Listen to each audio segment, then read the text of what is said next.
everybody, and welcome back to my channel. I've been getting a lot of questions lately about DC school and all of the things, so I decided to go ahead and make a video so that I can answer all those questions once and for all. So before I get started, be sure to like this video, share, comment, and subscribe. Make sure you comment any other questions that you have. I'm just gonna get right into the video. Let's do it.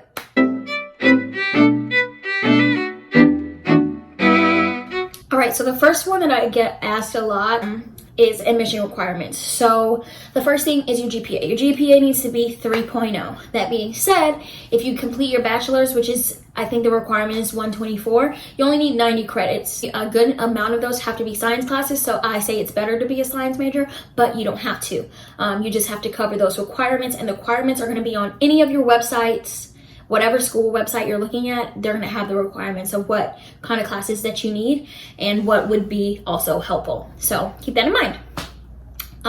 So classes are the next thing. People ask me, how are the classes? Is it hard? Blah, blah, blah. I'm gonna go ahead and answer that for you right now. So the classes, the content is not that difficult. It's not that hard to grasp. If you're listening, you're taking notes, and you're being diligent and you're studying, it won't be that bad. However, the course load is insane. It's 25 credits per quarter. Every quarter is 10 weeks. It's a lot.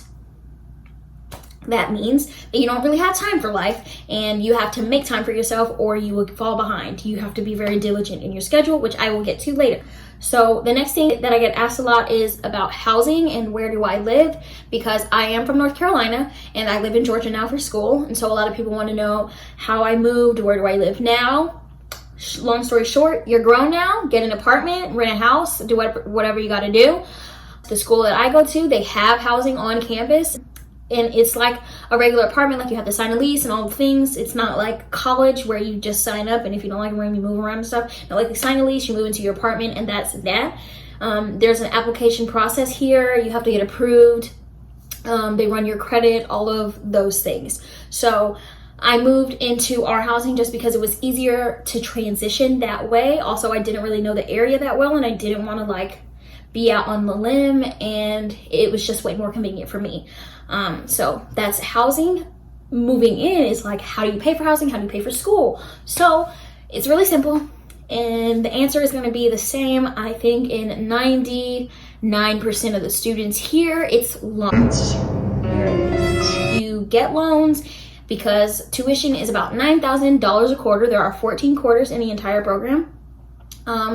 And that does not include housing, food, gas, and you're in school all this time. You don't really have time to work, which is why you get loans, because there are very few scholarships and slightly hard to get, but they are there. There's just not a lot of them, and so loans are going to be your best bet. So I have two different loans every quarter. I have the main one, which covers my tuition, and then I have the second one, like covers my housing and food and living expenses in general. And so that's really it. I'm going to post the names of the loans, the actual names, the application process in my IG stories, but that's pretty much it. So the last thing that I'm going to talk about today is scheduling. So a lot of people are like, you take 25 credit hours a week, like when you find time for yourself. Make a schedule, stick to it. It's that simple, and it'll save your life. The only reason that I survived last quarter is because I had a weekly planner. So if you write out everything that you know you're gonna have, you know when you can study, when you can't go out, when you can have fun, when you can afford to be a little bit more relaxed, like all those things, make a schedule. I got this cute little planner. It is Cambridge, and this is what it looks like. So I got the one where it has the month in here, and then after, it's the weekly one. So you can write all of your assignments and exams coming up so that you can prepare and be ready. This is like vital. Like, you absolutely need this. This is not an option. Like, please, please, please, if you're going to be in a DC program or any kind of graduate program, really, get a weekly planner. You're going to need it. That's pretty much all thing. Make sure you leave time for yourself, because it's the only way you'll stay sane in this crazy journey of a school.